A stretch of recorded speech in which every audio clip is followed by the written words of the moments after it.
किस तरह के कामों को आपकी कंपनी या आपके इन्वेस्टर्स फंड करते हैं, उसके लिए क्या कुछ चाहिए? लोग ना समझते हैं कि आइडिया आ गया मेरे पास, अब मुझे कोई भी इन्वेस्टर पैसे दे देगा। ऐसा हो ही नहीं सकता। सबसे आसान तरीका ये है कि अगर आपने ये सोचना है ना कि मुझे इन्वेस्टमेंट चाहिए, तो आप इन्वेस्टर बन के सोचना शुरू कर दें। सेंट एंड स्टोरीज़ का आपने नाम सुना होगा, तो सेंट एंड स्टोरीज़ की पिछले 1 साल में माशाल्लाह से 30 आउटलेट्स बनी। उन 30 आउटलेट्स में से तकरीबन 24 आउटलेट्स के लिए जो इन्वेस्टर्स ऑन बोर्डिंग है वो हमने किया एज एग्जिट बेस। ये लोग क्या करते हैं हमारे यहाँ, एक दो से बात की, यार हमें तो इन्वेस्टमेंट मिल ही नहीं सकती। भाई क्यों नहीं मिल सकती? पाकिस्तान में आपको मैं बताऊं, लोगों के पास अन्य वाह पैसा है। आपने किसी को पास्ट में फंडिंग लेके दी है, तो कम से कम फंडिंग कितनी थी और बड़ी से बड़ी कितनी थी? कम से कम इस टाइम पे फंडिंग की है वो 50 लाख रुपए की है। ब्रांड है, उसमें टोटल फंडिंग हमने करवाई है तकरीबन 6 करोड़ रुपए की। अच्छा, अब हमारे जो लोग हैं मोस्टली वो सीखते हैं हमसे GBOB। अगर इनको स्केल करना हो, इनकी एजेंसी को फंडिंग मिल सकती है? इस पॉडकास्ट के तवज्जुह से अगर आपकी रिकमेंडेशन पे कोई एजेंसी आती है कि यार हमें इन्वेस्टमेंट चाहिए, तो उसको 1-to-1 कंसल्टेंसी मैं खुद करूँगा ताकि उसके चांसेस बढ़ सकें।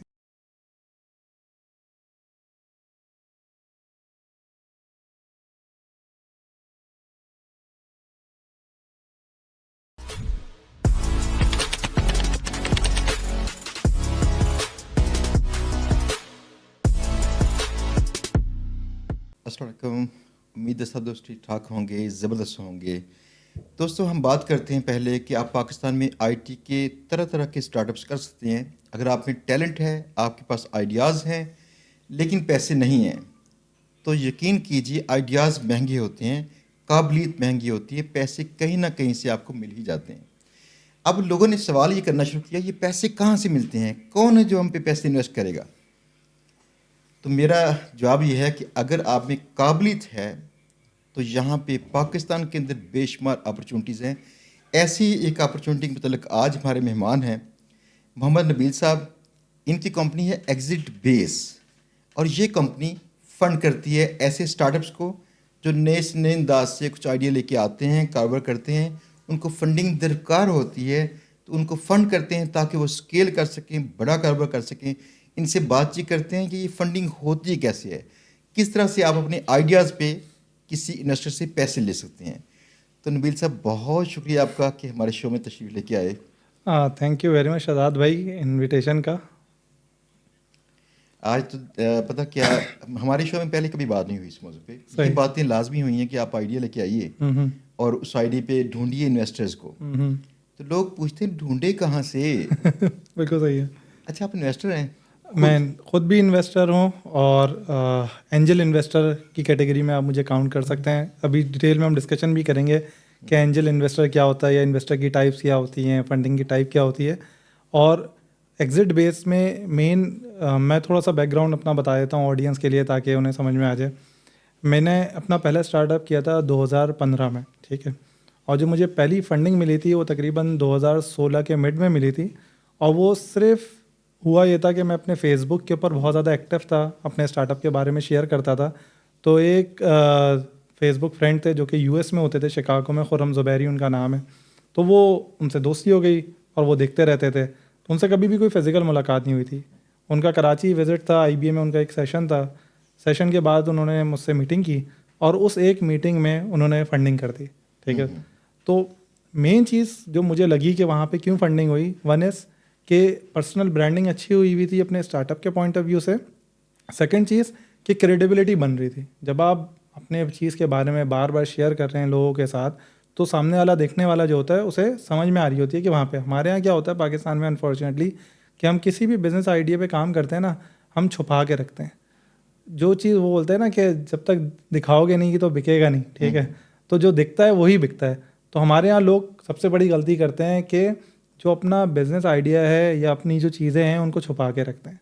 तो पहली चीज़, अगर फंडिंग आपने रेज़ करनी है तो पहला उसूल ये है कि आपकी नेटवर्किंग अच्छी होनी चाहिए और आपका जो सोशल प्रोफाइल है, जिसमें लिंक्डइन स्पेशली, और फिर फेसबुक, क्योंकि फेसबुक अभी इंस्टाग्राम उस हद तक नहीं पहुंचा, क्योंकि ऑडियंस जो इन्वेस्टर है ना वो थोड़ी बड़ी एज के हैं, तो वो लिंक्डइन पे हैं, ट्विटर पे हैं और फेसबुक पे हैं। इंस्टाग्राम और टिकटॉक पे रिलेटिवली सीरियस लोग अभी कम हैं, लेकिन आने वाले वक्तों में लोग आएंगे। तो एटलीस्ट फेसबुक, लिंक्डइन और ट्विटर पे आप एक्टिव हों। अपनी इंडस्ट्री के बारे में डिस्कस करें, जितना ज़्यादा हो सके अपनी मेन लर्निंग्स को डिस्कस ज़रूर करें। एक तो ये चीज़ है। सेकंड चीज़, फिर उसके बाद जब मैंने अपनी कंपनी स्टार्ट की, जब पहली फंडिंग मिल गई उसके बाद हम ग्रो करते गए। दूसरी चीज़ जो हुई वो ये हुई, मैं जब भी मेरा जो पहला स्टार्टअप था, तो जितने भी कोई भी एक्सेलरेटर प्रोग्राम या इंक्यूबेशन सेंटर होते हैं, इसको भी थोड़ा सा मैं आसान करने के लिए आपकी ऑडियंस के लिए, इंक्यूबेशन सेंटर्स क्या होते हैं कि पाकिस्तान में मेरे ख्याल से इस टाइम पे हर सिटी में गवर्नमेंट की तरफ से भी और प्राइवेट भी कुछ इस तरह के फिज़िकल स्पेसेस बने हुए हैं जिन्हें इंक्यूबेशन सेंटर बोलते हैं, जिसमें आप जाके अपना आइडिया पेश करते हैं और वो आपको अपनी space free of cost use करने के लिए दे देते हैं। और सिर्फ स्पेस नहीं मिलती, बल्कि वहाँ पे जो इन्वेस्टर्स होते हैं उनके साथ वीकली बेसिस के ऊपर सेशंस होते हैं, डिफरेंट स्पीकर्स को बुलाते हैं, तो वहाँ पे आपकी नेटवर्किंग बिल्ड होती है। तो एक नेटवर्किंग बिल्ड हुई आपकी कहाँ से? आपकी पर्सनल सोशल मीडिया प्रोफाइल से। सेकेंड इज़, आपने कोई भी इंक्यूबेशन सेंटर जहाँ ज्वाइन कर लिया अपने सिटी का, वहाँ पे जितने भी स्पीकर्स आ रहे हैं उनके साथ आपने जो है वो थोड़ा सा जेल इन किया, उनसे बातचीत की, उनको अपनी चीज़ के बारे में बताया। तो आहिस्ता आहिस्ता क्या हुआ, आपकी उनसे भी नेटवर्किंग बिल्ड होने लग गई। तो सेकंड ये हो गया।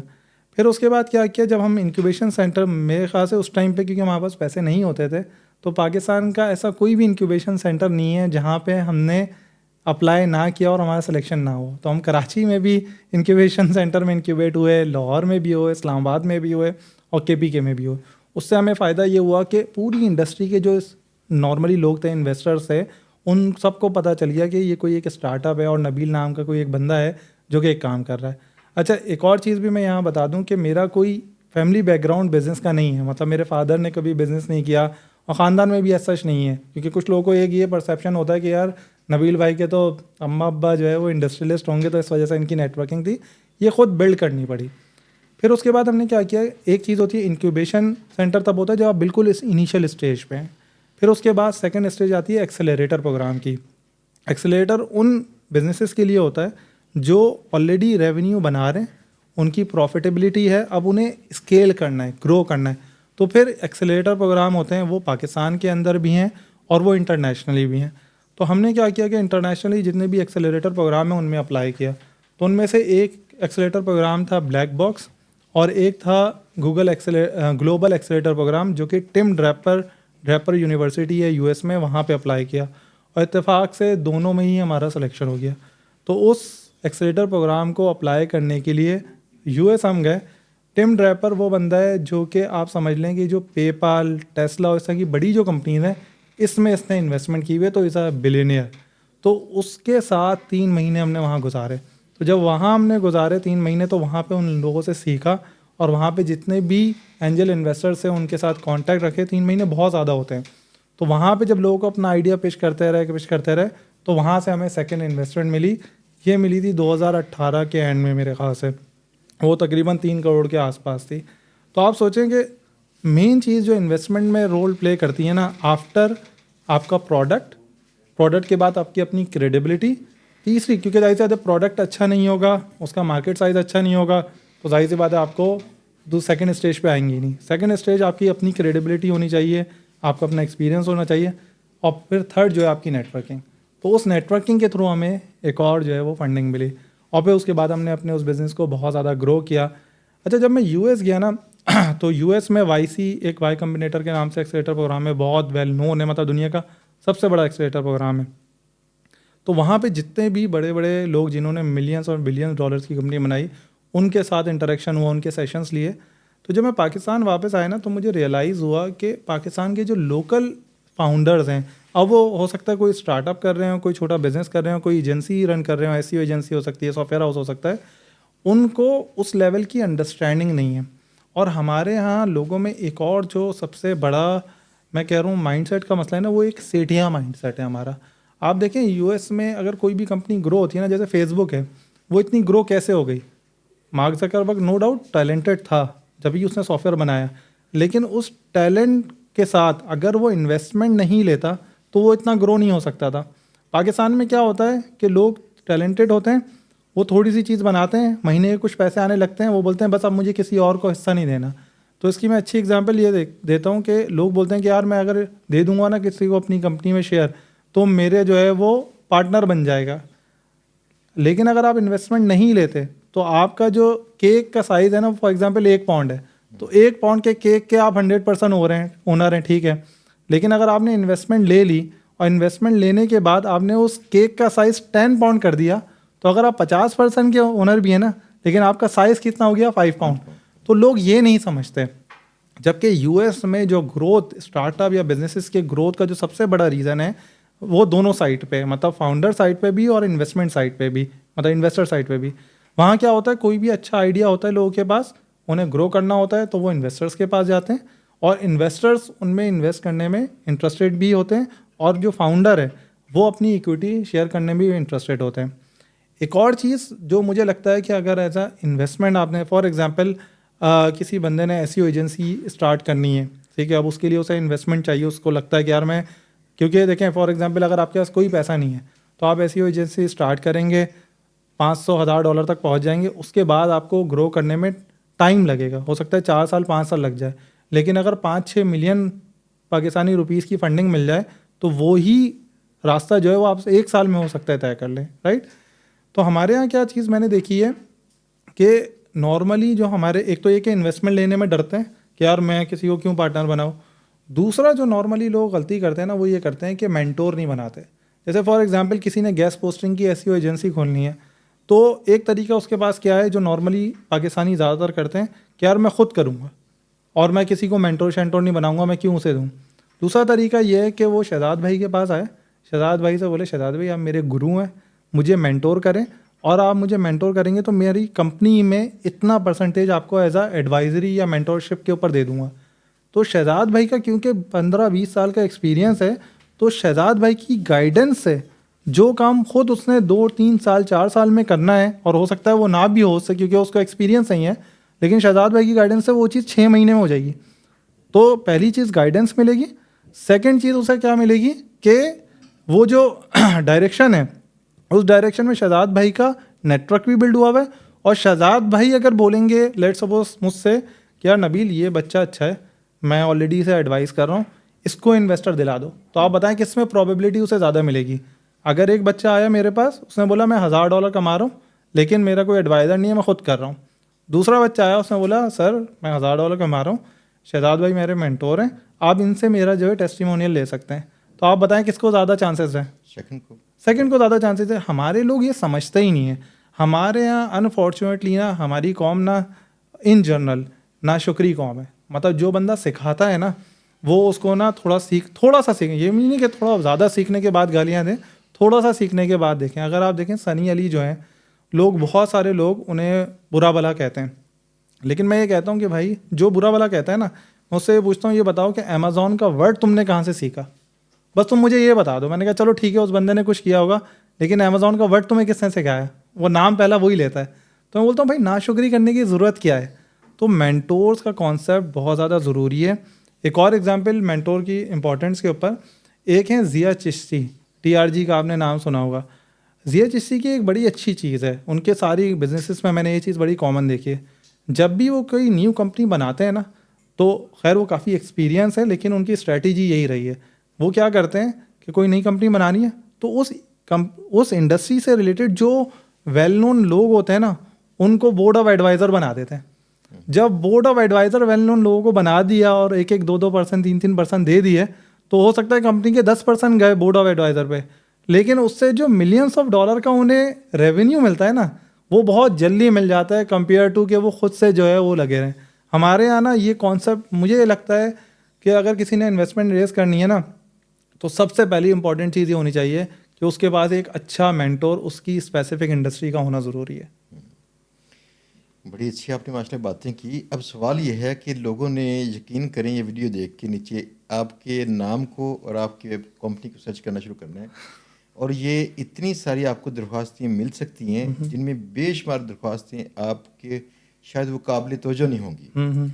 लेकिन इसलिए पहले हम ये बात कर लें कि किस तरह के कामों को आपकी कंपनी या आपके इन्वेस्टर्स फंड करते हैं, उसके लिए क्या कुछ चाहिए।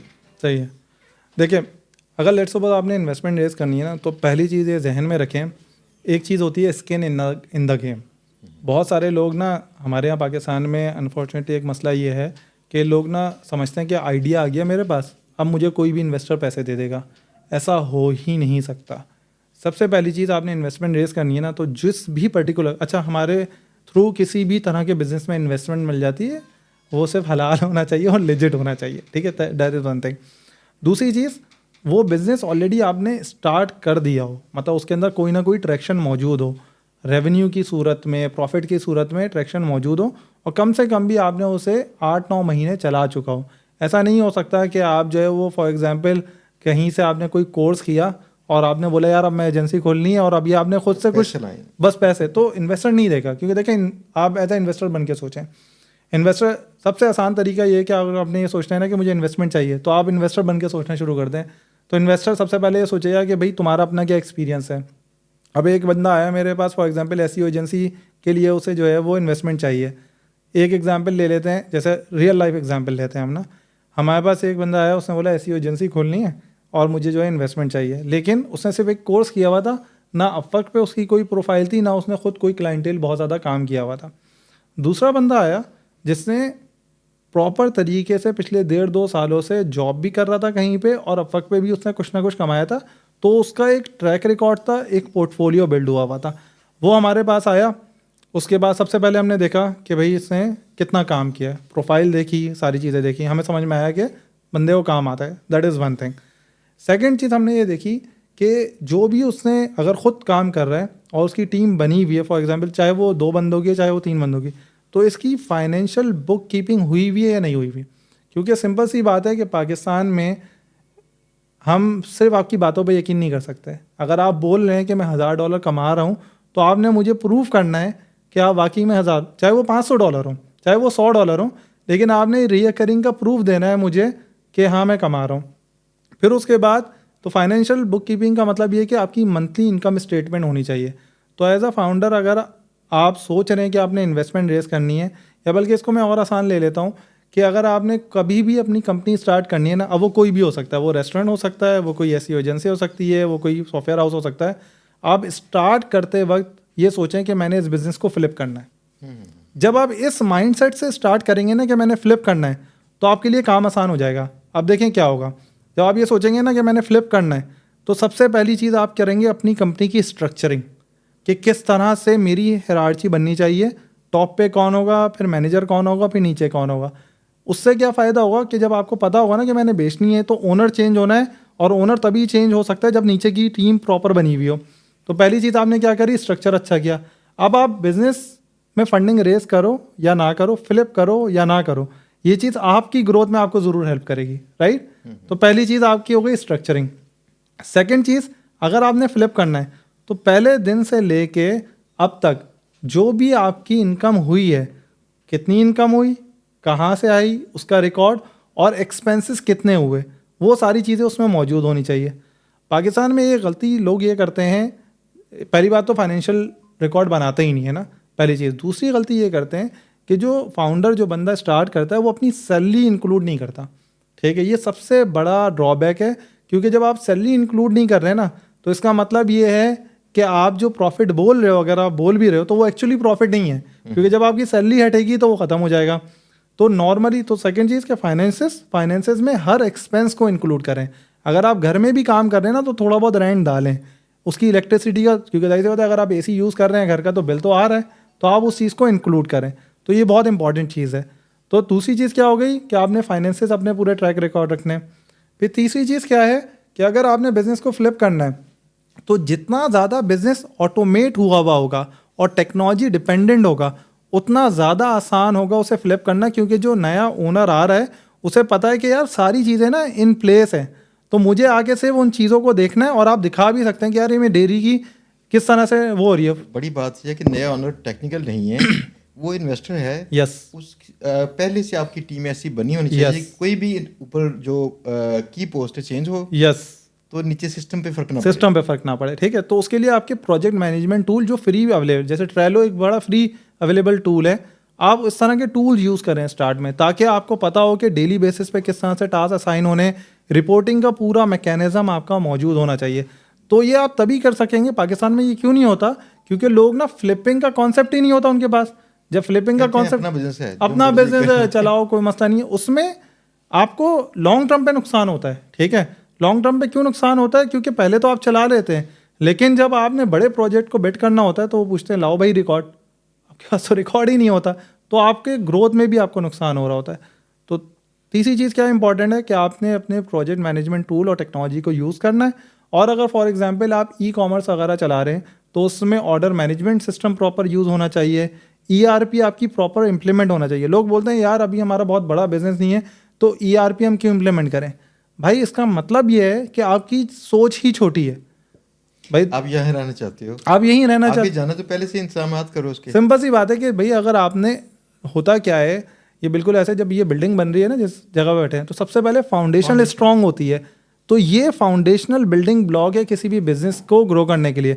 हमारे यहाँ क्या होता है कि फाउंडेशन स्ट्रांग नहीं होती, वो सोचते हैं कि मैं इसको ग्रो कर लूँ, तो वो शायद हो तो जाए ग्रो, लेकिन वो गिरेगा लाजमी।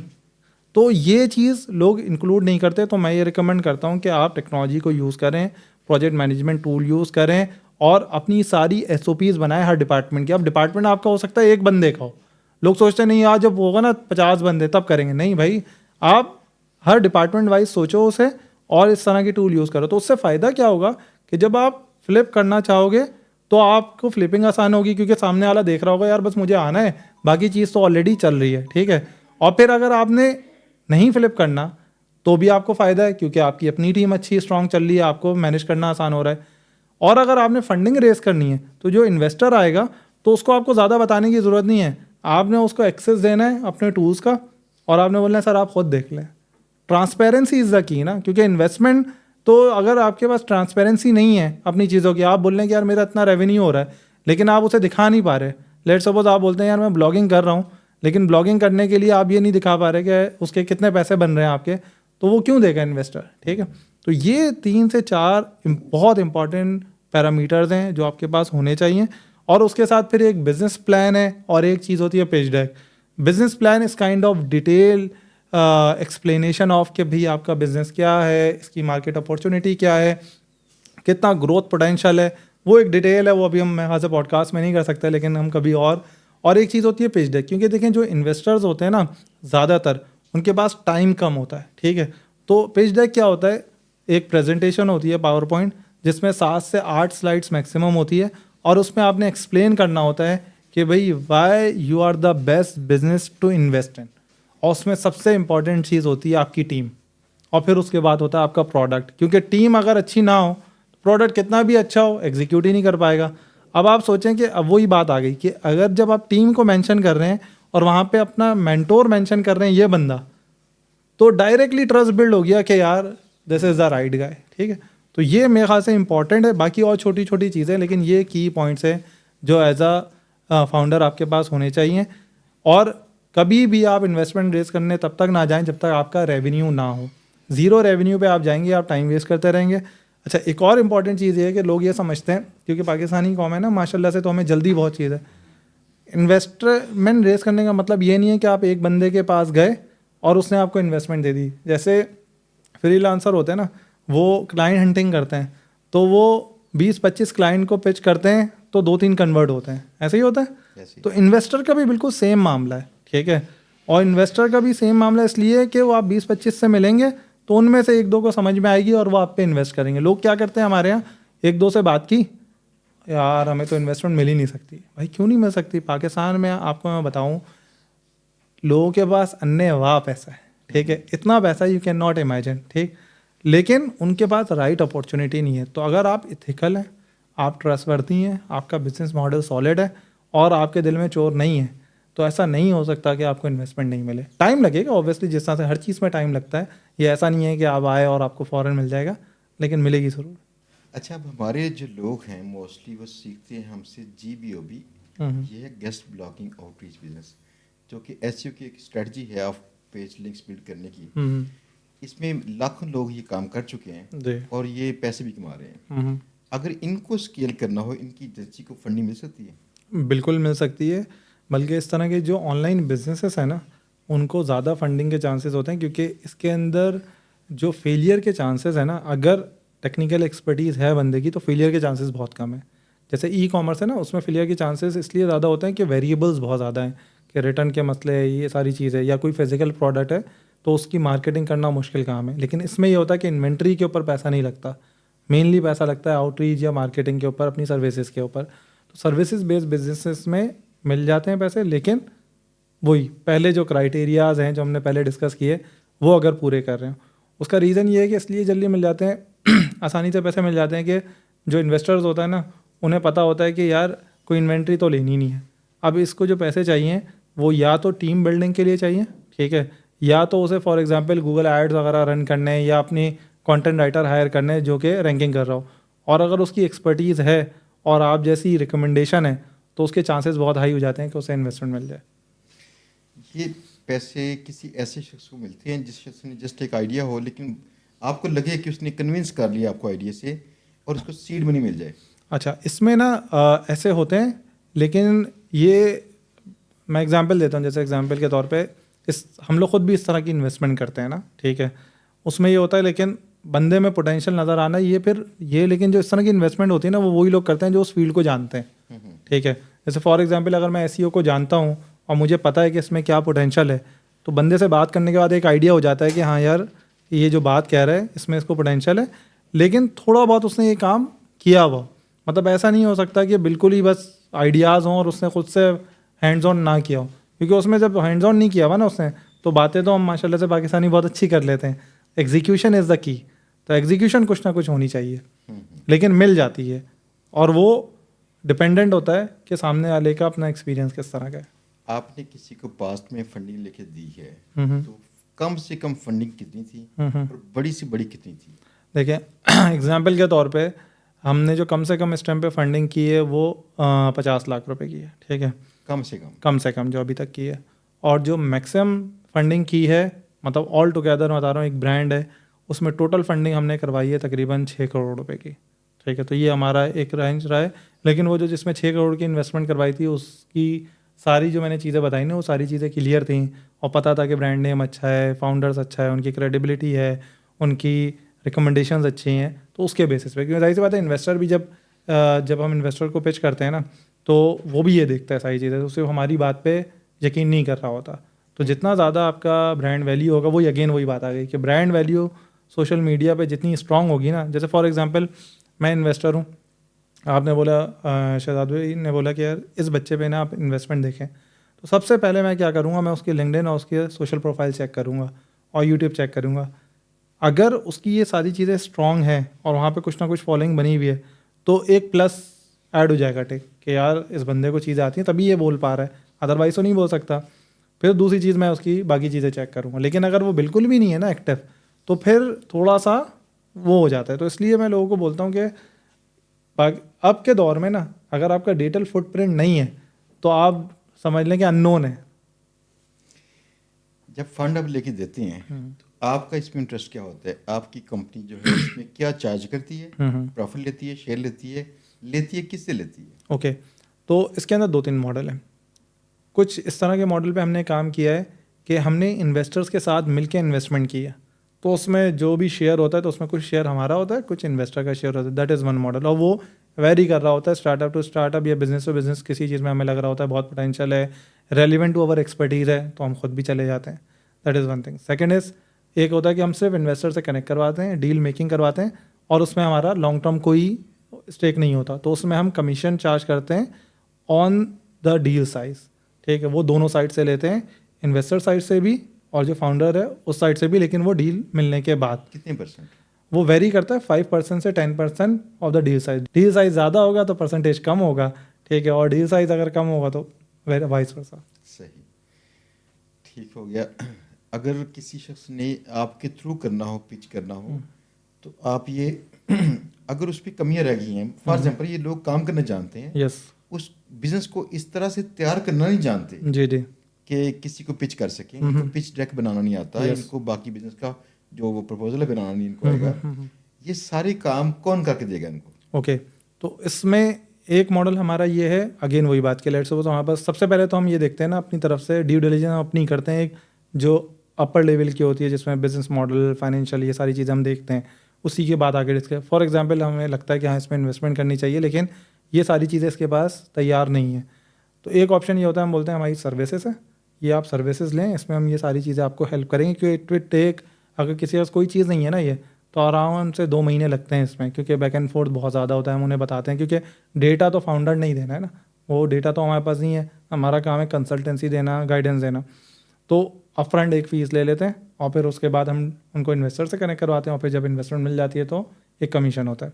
वो बोलता है यार मेरे पास फॉर एग्जांपल पैसे नहीं है, तो हम बोलते हैं ठीक है, हमें एज आ एडवाइज़र ले लो और अपनी कंपनी में एक शेयर परसेंटेज दे दो, ठीक है। और वो जो परसेंटेज शेयर होता है या जो अमाउंट होता है वो टोटली डिपेंड करता है कि आपका रेवेन्यू कितना है।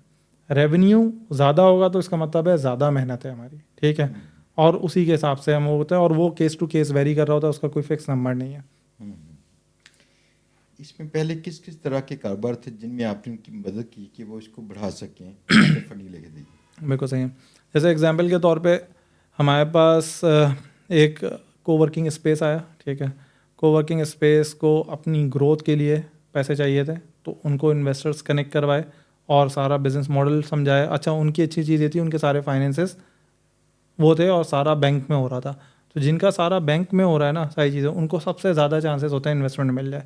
वजह ये होती है कि इशू ही नहीं है ना ट्रांसपेरेंसी का, Trackable है। ट्रैकेबल है, तो that is one thing. Second, हमने क्या किया, एक ई कॉमर्स स्टोर ओनर थे, फाइनल ईयर के स्टूडेंट थे, ठीक है। वो हमारे पास आए, उन्होंने बोला हम लोग मंथली जो है 5 से 6 मिलियन PKR की जो है रेवेन्यू कर रहे हैं, हमें फंडिंग चाहिए। तो हमने उनकी सारी ड्यू डिलिजेंस की, सब कुछ किया, और फिर उन्हें इन्वेस्टमेंट दिलाई एक सऊदी बेस्ड इन्वेस्टर्स के थ्रू, ठीक है। अब वो अपना बिजनेस ग्रो कर रहे हैं, लेकिन क्या था कि उनकी सारी ड्यू डिलिजेंस करना कि भाई वो जो नंबर बोल रहे हैं वो ठीक है नहीं है, उनके पास फाइनेंशियल्स मौजूद है नहीं है, वो सारी चीज़ें देखने के बाद हमने उनको करवाया, और वो माशाल्लाह से अब ग्रोथ स्टेज पे हैं। इसी तरह से सेंट एंड स्टोरीज़ का आपने नाम सुना होगा, तो सेंट एंड स्टोरीज़ की पिछले 1 साल में माशाल्लाह से 30 आउटलेट्स बनी हैं। उन 30 आउटलेट्स में से तकरीबन 24 आउटलेट्स के लिए जो इन्वेस्टर्स ऑन बोर्डिंग है वो हमने किया एज एग्जिट बेस। तो अब देखें, वहाँ पे 24 आउटलेट्स की ऑनबोर्डिंग 1 साल में करना इन्वेस्टर के थ्रू बहुत मुश्किल काम था, लेकिन वो क्यों हो पाई, क्योंकि सैंड एंड स्टोरीज़ का ब्रांड नेम बहुत अच्छा था। उनकी मतलब जिस भी इन्वेस्टर को हम बता देते ना, उसे पता होता था कि हाँ यार सैंड एंड स्टोरीज़ ब्रांड है, तो वो आसान हो जाता है बेचना।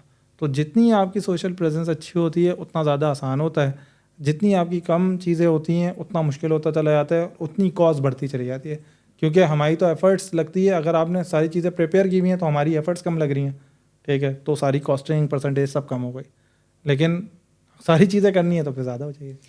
जो इन्वेस्टर आते हैं ये अगर इन्वेस्ट करें तो कितने % ये लेते हैं इक्विटी के शेयर? ठीक है, इसका आसान वो है कि शार्क टैंक आप देख रहे होंगे, ठीक है। जिस तरह से शार्क टैंक के अंदर वैल्यूएशन होती है ना, सबसे पहले तो वैल्यूएशन होती है। वैल्यूएशन इस बेसिस पे होती है कि आप इस टाइम पे मंथली रेवेन्यू कितना कमा रहे हैं। वो जो रेवेन्यू है वो रिकरिंग है या प्रोजेक्ट टू प्रोजेक्ट बेस है। अगर रिकरिंग है तो वैल्यूएशन डिफरेंट हो जाएगी, ठीक है, क्योंकि आपको पता है कि यार ये हर महीने आना है। लेकिन अगर वो प्रोजेक्ट टू प्रोजेक्ट है तो आपको नहीं पता कि अगले महीने आएगा या नहीं आएगा, तो इसके बेसिस के ऊपर वैल्यूएशन होती है। और उस वैल्यूएशन में फॉर एग्जांपल कोई बिजनेस आता है, उसे 50 लाख रुपए इन्वेस्ट रेस करने, और उसकी वैल्यूएशन निकल के आई फॉर एग्जांपल 1 करोड़ रुपए, तो अगर उसे 50 लाख रेस करने ही हैं तो उसने 50% की इक्विटी अपनी डाइल्यूट करनी होगी। अच्छा, इसमें भी ना हम फाउंडर्स को गाइड करते हैं कि कितनी उन्हें रेस करनी चाहिए एट दिस स्टेज।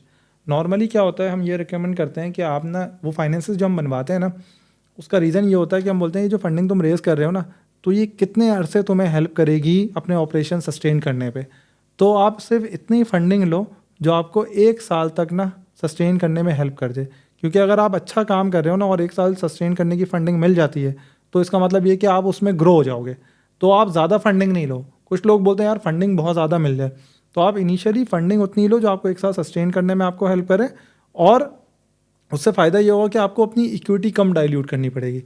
और फिर 1 साल में जब वहाँ पहुँच जाओ तो फिर उसके बाद अगर लेट्स सपोज आपने 1 करोड़ रुपये इन्वेस्ट करने रेस करने, तो आप पहले 50 लाख रेस करो ताकि आपको इक्विटी कम डाइल्यूट करने पड़े। लेकिन उस 50 लाख से 1 साल में आप इतनी वैल्यू बढ़ा लो कि जब अगला 50 लाख रेस करो ना, तो आपको क्या हो कि आपको अपनी इक्विटी उससे आधी से आधी देनी पड़े। तो ये बहुत ज़्यादा इंपॉर्टेंट होता है, और ये फाउंडर टू फाउंडर, ये बिजनेस टू बिजनेस वेरी कर रहा होता है।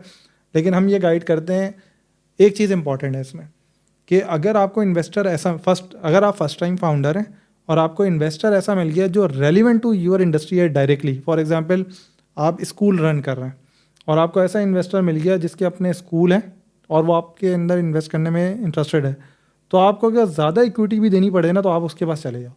उसका रीज़न क्या है, वही अगेन बात कि उसकी नेटवर्किंग इतनी है कि आप तेज़ी से ऊपर आ जाओगे। लेकिन अगर इन्वेस्टर ऐसा है जो सिर्फ पैसे दे रहा है, कोई वैल्यू एडिशन नहीं कर रहा, तो फिर उसकी समझ रहे, तो ये बहुत ना वेरी करता है कि वैल्यूएशन किस बेसिस पे होना चाहिए और इन्वेस्टर का क्या यानी पर्सन। दोनों पार्टीज देखती हैं कि Yes. मुझे दूसरे से कितना फायदा पहुंचेगा। यस यस, इसी हिसाब से उनकी जो इक्विटी के शेयर है वो चेंज होते हैं। बिल्कुल ऐसा ही। बहुत अच्छा। एक और चीज़ कि आप जब भी इन्वेस्टमेंट रेस कर रहे हो ना, ये जितने भी लोग सुन रहे हैं उनके लिए बहुत इंपॉर्टेंट चीज़ ये है कि कभी भी ऐसे इन्वेस्टर से इन्वेस्टमेंट रेस नहीं करो जो आपकी इंडस्ट्री के बारे में जानता नहीं हो। फॉर एग्जाम्पल कि एक बंदा जो कि रियल एस्टेट में इन्वेस्ट करता है और आप उससे इन्वेस्टमेंट ले लो एजुकेशन वाले बिजनेस के लिए, तो आपको बहुत मसला होगा। उसका रीज़न क्या है कि रियल एस्टेट चलता है फेस पेस से और वो छक्के लगते हैं वहाँ पे, जो माइंडसेट है। लेकिन education is a slow process, मतलब इसमें 1 से 2 साल 3 साल लगते हैं, फिर आपको एक अच्छा रिटर्न आने लगता है। तो ये बहुत ज़रूरी है। हमारे यहाँ नॉर्मली लोग गलती क्या करते हैं कि लोग ना इन्वेस्टमेंट के चक्कर में हर बंदे से ले लेते हैं और फिर ख़ास तौर पे फैमिली से ना लें आप। और अगर फैमिली से ले भी रहे हैं तो रिटर्न में सारी चीज़ें लिखी हुई हों कि भाई किस टर्म्स एंड कंडीशन पे ले रहे हैं। As a first time founder आप किसी से लोन नहीं लें, ठीक है, लोन बिल्कुल भी नहीं लें, क्योंकि वो फिर अगर आपका, क्योंकि बिज़नेस है ना, 90% बिजनेस तो फेल हो जाते हैं, ठीक। तो अगर आप लोन बेसिस पे ले लेंगे तो फिर आपको मसला होगा कि आपने रिटर्न कैसे करना है। तो अगर आप किसी से भी ले रहे हैं तो प्रॉपर डॉक्यूमेंटेशन होनी चाहिए। और अगर आप इन्वेस्टर हैं और आप इन्वेस्ट कर रहे हैं तो आप भी प्रॉपर डॉक्यूमेंटेशन करें और एक लीगल एंटिटी बनाएं। क्योंकि पाकिस्तान में अगर आप इन्वेस्टमेंट रेज कर रहे हैं और आपने इन्वेस्टमेंट दे दी किसी को और वो कोई लीगल एंटिटी नहीं बनाई, तो फिर आप कहाँ खड़े हुए। अगर फाउंडर बोल देता है भाई मैं नहीं दे रहा, तो आप तो कहीं नहीं खड़े हुए। तो एग्जिट बेस, अच्छा ये सिर्फ इन्वेस्टर और फाउंडर नहीं है, हमने एक और चीज़ भी देखी है कि जैसे 2 दोस्त हैं, उन्होंने फॉर एग्जांपल आपका ही कोर्स ले लिया, उनकी दोस्ती हो गई, उन्होंने बोला यार मिल के एजेंसी करते हैं। अब वो मिल के एजेंसी करते हैं लेकिन उन्होंने कोई भी ना लिखत पढ़त नहीं की। रसूल पाक सल्लल्लाहु अलैहि वसल्लम की सुन्नत है कि जो भी आप काम करो तो वो रिटर्न में लिखो ताकि पता हो क्लियरली कि क्या टर्म्स एंड कंडीशन है। तो जब भी आप इन्वेस्टर कर रहे हो तो इन्वेस्टर को भी चाहिए, उसको भी चाहिए, और अगर 2 फाउंडर मिलके काम कर रहे हो तो वो भी पूरा रिटर्न में लिखें और बड़ा सोच समझ के लिखें। फॉर एग्जांपल 2 दोस्त हैं, दोनों मिलके काम कर रहे हैं, लेकिन एक बंदा इन्वेस्टमेंट कर रहा है तो उसका शेयर ज़्यादा होगा। क्योंकि नॉर्मली क्या होता है, जब स्टार्ट कर रहे होते हैं ना तो आप बड़े एनर्जेटिक होते हैं और थोड़ा यार दोस्ती वोस्ती में नहीं यार पैसे मैं लगाऊंगा, दोनों साथ करेंगे। बाद में आप लड़ेंगे क्योंकि जाहिर सी बात है जब ग्रो होगा ना आप बोलेंगे यार पैसे तो मेरे लग रहे थे। पाकिस्तान पता करते क्या है?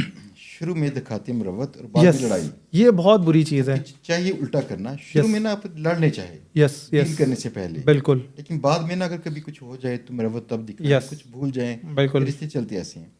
इन्वेस्टर के साथ क्या शादी की बजाय मंगनी करना पॉसिबल है? दैट मीन्स कि आर्जी हम उससे कुछ इन्वेस्टमेंट लें और 1-2 साल का अरसा चेक करें, अगर कुछ इसके बाद हमारा एग्जिट प्लान हो, हम वापस आना चाहें, आ भी सकते हैं। बिल्कुल ऐसा हो सकता है। जैसी जब जो भी इस तरह की वो होती है ना एग्रीमेंट, जब हम एग्जिट बेस के थ्रू भी करवाते हैं तो हर एग्रीमेंट में एग्जिट स्ट्रेटेजी लाजमी है।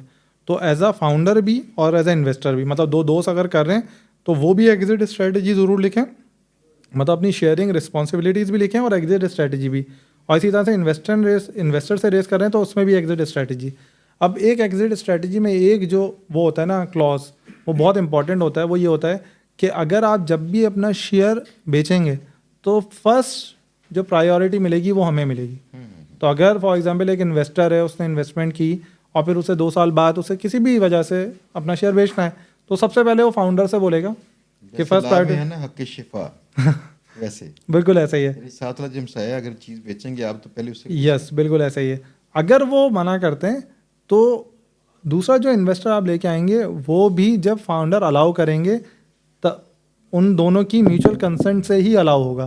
क्योंकि होता ये है कि जो इन्वेस्टर होता है ना, वो चाहे पैसिव इन्वेस्टर हो, वो बहुत इंपॉर्टेंट रोल प्ले करता है। क्योंकि अगर टॉक्सिक इन्वेस्टर आ गया ना तो उसमें फिर आपको मसला होना शुरू हो जाता है, आपका अच्छा खासा चलता हुआ बिजनेस ना लॉस में चला जाता है। पैसे देंगे लेकिन जान निकाल देंगे। जान निकाल देंगे, बिल्कुल ऐसे ही है। मैं एक यहाँ पे केस स्टडी शेयर करता हूँ। मेरे कुछ जानने वाले थे, उन्होंने स्कूल स्टार्ट किया, अपने दोस्त से इन्वेस्टमेंट रेस की उन्होंने, उनका दोस्त यूएस में था, इन्वेस्टमेंट रेस की और ना लिखत पढ़त उन्होंने बहुत ज़्यादा नहीं की ना, बस वर्बली कर ली कि यार ऐसे होगा, ऐसे परसेंटेज होगा।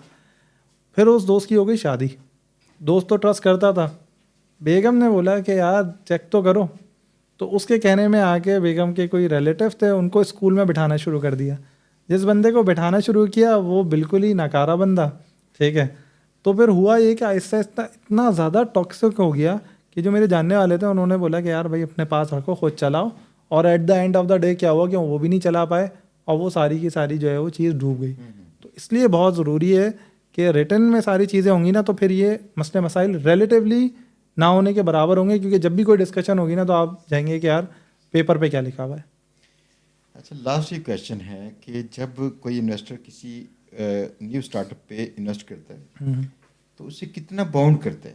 यानी ऐसा ना हो कि वो फिर अपन जो फाउंडर है उसको ट्रीट करे मुलाजमों की तरह, क्या ऐसा होता है? पाकिस्तान में ऐसा होता है अनफॉर्चुनेटली। इसी वजह से मैंने कहा कि इन्वेस्टर दो टाइप के होते हैं। एक होता है पैसिव इन्वेस्टर, जिसका काम होता है कि उसका काम है सिर्फ पैसे देना और मंथली रिपोर्टिंग उससे होती है, क्योंकि जाहिर सी बात है ट्रांसपेरेंसी तो आपने देनी है ना कि मैं क्या काम कर रहा हूँ, मैं जो KPIs मैंने सेट की थी वो सही चल रही है नहीं चल रही, ये ज़रूरी है क्योंकि इन्वेस्टर का हक बनता है। दूसरा इन्वेस्टर होता है एक्टिव इन्वेस्टर। एक्टिव इन्वेस्टर पे तो ना आप 10 बार सोचें, जैसे क्योंकि वो शादी वाला गेम है, ठीक है। तो वो आप 10 बार देखें कि भाई बनेगी नहीं बनेगी। और उसमें सबसे अच्छा तरीका ये है कि अगर कोई एक्टिव आ रहा है ना बंदा, तो आप बोलें कि यार आप अभी इन्वेस्ट नहीं करो, 1 महीना ना कुछ टोकन मनी दो ताकि हम आपकी सीरियस का अंदाज़ा लगाएं, और 1 महीना हम मिलके काम करेंगे। 1 महीने बाद हम डिसाइड करेंगे कि हमें लॉन्ग टर्म पे चलना ही नहीं चलना। वजह ये कि बहुत बार बंदे अच्छे होते हैं, नीयत भी अच्छी होती है, माइंडसेट नहीं मैच हो रहा होता। एक बंदा बोलता है अग्रेसिव चलो, एक बोलता है नहीं यार स्लो स्लो चलना चाहिए। तो फिर वो जो माइंडसेट का अलाइनमेंट नहीं होता ना, तो फिर लड़ाई होती है। और पैसिव इन्वेस्टर पे हम एग्जिट बेस में जब एग्रीमेंट करवाते हैं तो उसमें एक पॉइंट बाकायदा लिखवाते हैं कि अगर आपने इंटरफेरेंस की तो हम आपको जो है वो आउट करवा देंगे इस एग्रीमेंट से, क्योंकि इंटरफेरेंस आपका काम ही नहीं है।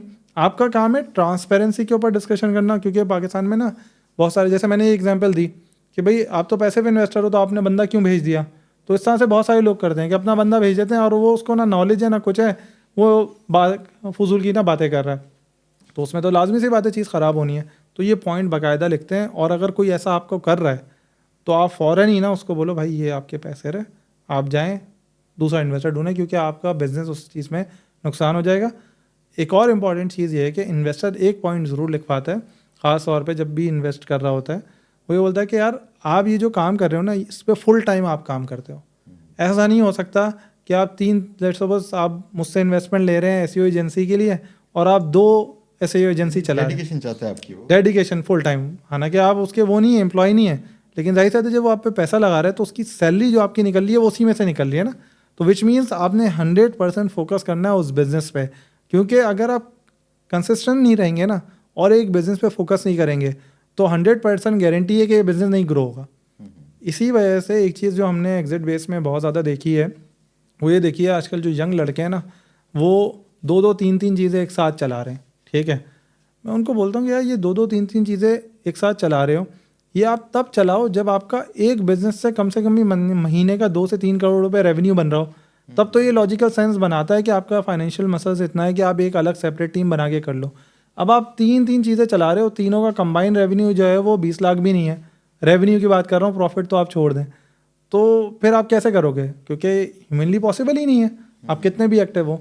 तो ये बहुत समझने की ज़रूरत है कि अगर आप इन्वेस्टमेंट ले रहे हैं तो आप जब एक चीज़ पे कमिटेड हैं और अगले 4 से 5 साल दे सकते हैं तब आप इन्वेस्टमेंट लें, क्योंकि देखें अमानत है ना वो किसी की। एज अ मुस्लिम आपको इस चीज़ का ख्याल रखना है कि यार दूसरे के पैसे लिए हुए हैं उसको मुझे मल्टीपल करके देना है। आप एक बार यकीन करें कि अगर एक बार आप किसी इन्वेस्टर के मल्टीपल करके दे देंगे ना पैसे, वो पीछे लाइन लगा देगा इन्वेस्टर की, खुले हाथ देगा वो। बिल्कुल ऐसे ही है। नबील भाई बहुत बहुत शुक्रिया। आज बेशुमार जो सवालात थे हमारे जो लोगों के जहन में आ सकते हैं, आते होंगे, इनके जवाब मिल गए। जिन लोगों के कारोबार चल रहे हैं अगर ये समझ जाएं और इसको अपने कारोबार को थोड़ा सा अलाइन कर लें वो सारी चीज़ों के मुताबिक जो इन्वेस्टर पसंद करते हैं, तो इनको इन्वेस्टमेंट नहीं मिल सकती है और उसके बाद ये अपने बिजनेस को बड़ा कर सकते हैं। फिर फर्स्ट राउंड के बाद सेकंड राउंड इन्वेस्टमेंट का, फिर थर्ड राउंड, ये सारे राउंड इसके कर सकते हैं, कारोबार बड़े से बड़ा कर सकते हैं। बिल्कुल ऐसे ही है। तो बहुत शुक्रिया आपका शो में तशरीफ लेके आने का, आपकी हर बात बड़ी कीमती थी। जज़ाकल्लाह शहजाद भाई फॉर द इनविटेशन, बहुत मज़ा आया। और इस पॉडकास्ट के तवज्जुह से अगर जो आपका अपना काम है गैस पोस्टिंग का, अगर आपकी रिकमेंडेशन पे कोई एजेंसी आती है कि यार हमें इन्वेस्टमेंट चाहिए, तो उसको 1-to-1 कंसल्टेंसी मैं खुद करूँगा ताकि उसके चांसेस बढ़ सकें। बहुत शुक्रिया, बहुत शुक्रिया। दोस्तों, इन्वेस्टमेंट जो है वो लाजमी चाहिए किसी भी काम को चलाने के लिए, उसको बड़ा करने के लिए। अब पहली इन्वेस्टमेंट आपकी होती है आपका वक्त, दूसरी इन्वेस्टमेंट आपकी डेडिकेशन, और तीसरी इन्वेस्टमेंट आपके तमाम वो रिसोर्सेज जो सारे मादी हैं। तो अगर आपने अपना वक्त ना दिया, अपनी डेडिकेशन ना दी, तो यकीन कीजिएगा कि आपका कारोबार ना आपके होते हुए ना इन्वेस्टर के साथ आते हुए चलेगा। ये तब ही चलेगा जब आपकी पहली 2 इन्वेस्टमेंट पूरी हों, और इसके बाद आप उसको बड़ा करने के लिए किसी बाहर से इन्वेस्टर की इन्वेस्टमेंट मंगवाएं। जब आप कारोबार शुरू करें तो नबील भाई की बात मुझे बड़ी पसंद आई, जो मैं आपको अपने अंदाज में बयान करूं, जो मुझे आज पॉडकास्ट के दौरान में समझ आई। वो ये थी, जब भी कारोबार अपना ज़ाती कारोबार करें तो ऐसा करें जैसे बेगाने की बड़ी सैलरी वाली जॉब कर रहे हैं, पूरी डेडिकेशन से और डर के कि मेरी जॉब ना लूज़ हो जाए, मुझे अच्छी जॉब मिली हुई है। आपकी चीज़ें काफ़ी सारी बेहतर होना शुरू हो जाएंगी। इंशाल्लाह कारोबार चल भी जाएगा। इसके बाद जब आप इन्वेस्टर लेके आएंगे तो कारोबार बड़ा भी कर लेंगे। इंशाल्लाह मिलेंगे हम बहुत जल्द नई वीडियो के साथ, किसी नए गेस्ट के साथ, नया तजर्बा और नई बातें। आप अगर सीख रहे हैं यहाँ पे, तो नीचे कमेंट में लाजमी लिखिएगा कि आज की पॉडकास्ट से आपने क्या सीखा, और इंशाल्लाह हम कोशिश करेंगे वो तमाम सवालात जो हमें लगे हैं कि उनके जवाब लेने चाहिए, नबील भाई से रिक्वेस्ट करके, चाहे फ़ोन पे, चाहे अगर हम दोबारा कभी मिलें तो हम रिकॉर्डिंग करके उनके जवाब लेके आपको दे सकें। ठीक है ना? लाजमी कमेंट कीजिएगा। इंशाल्लाह मिलेंगे बहुत जल्द। अल्लाह हाफिज़।